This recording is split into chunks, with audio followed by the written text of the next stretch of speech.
Bugun yaxshiliklar qiladigan kun. Bugun shanba va yakshanba uchun rejalar tuziladigan fursat desak ham mubolag'a bo'lmaydi. Oilaviy borishni rejalashtirgan ziyo maskanlari bo'ladi, sayohatlar bo'ladi. Xullas, yaxshiliklarni avvali bizdan boshlansin deya sizga bir maskanni farzandlaringiz bilan borishga tavsiya qilmoqchimiz.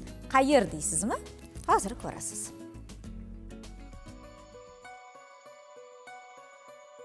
Bugun biz o'zbek xalqining ulug' ma'rifatparvar shoiri, jadidchilik harakatining yirik namoyandasi Abdulla Avloniy nomidagi muzeyga keldik.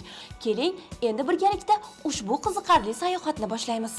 Tarix bu nafaqat sanalar ketma-ketligi, balki yuraklarda yashaydigan xotiradir. Abdulla Avloniy ana shunday xotiralarga aylangan simo.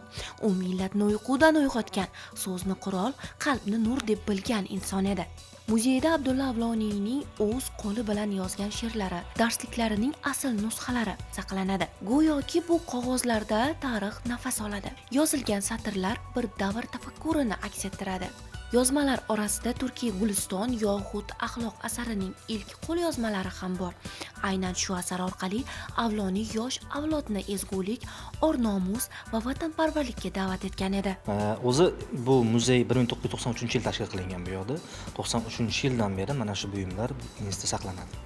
Toki o'tgan yili 2024-yilda yurtboshimiz tomonidan Avloniy institut infratuzilmasi o'zgargandan so'ng bu yerda Avloniyga zamonaviy muzey ham tashkil qilindi va o'sha 93-yil tashkil qilingan muzey eksponatlari asosida bu yerda zamonaviy holatdagi muzey shakllantirildi. Hozir mana birgalikda eksponatlarni chiqdik va qiziqtirgan savol bu yerdagi shkaf va to'shalgan to'shaklar haqida ozgina ma'lumot berib o'tsangiz. Bular Abdulla Avloniyning uyidan kelganmi? Aynan Abdulla Avloniy o'ziga tegishli bo'lgan kiyimlar. Bu yerdagi asosiy eksponatlarning barchasi mana Abdulla Avloniy o'zi tomonidan foydalangan buyumlar. Avloniy bir asr avval yozgan g'oyalari bilan bugun ham biz bilan yashayapti. U tarbiya yo hayot yo mamot masalasidir deganida aslida millatning kelajagini nazarda tutgan edi. Bu muzey esa o'tmish bilan hozirgi kun o'rtasidagi ko'prik, milliy ongni uyg'otuvchi manbadir. Muzeyimiz bugungi kunda Abdulla Avloniy nomidagi pedagogik mahorat milliy institutida joylashgan.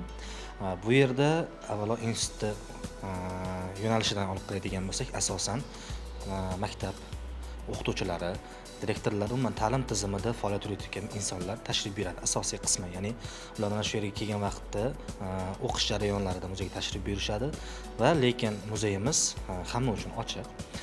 Har qanday Abdulla Avloniyga va jadidchilik faoliyatiga qiziqqan insonlar muzeyga kelishlari, bu yerdagi eksponatlar tarixi bilan tanishishlari mumkin va mutlaqo bepul. Har bir xalqning tarixida uni yuksaltirgan, o'zidan keyingi avlodlarga yo'l ko'rsatgan simolar bo'ladi. Abdulla Avloniy ana shunday buyuk insonlardan biri. Uning asarlari, fikrlari, hayot tarzi bugun ham bizni ezgulikka, ilmga va vatanparvarlikka chorlaydi. Bu muzey esa o'tmish bilan bugunning, tarix bilan qalbning tutash nuqtasi. Avloniy merosi bizni bir narsa haqida o'ylashga undaydi. Millatni uyg'otish har bir avlodning muqaddas burchidir.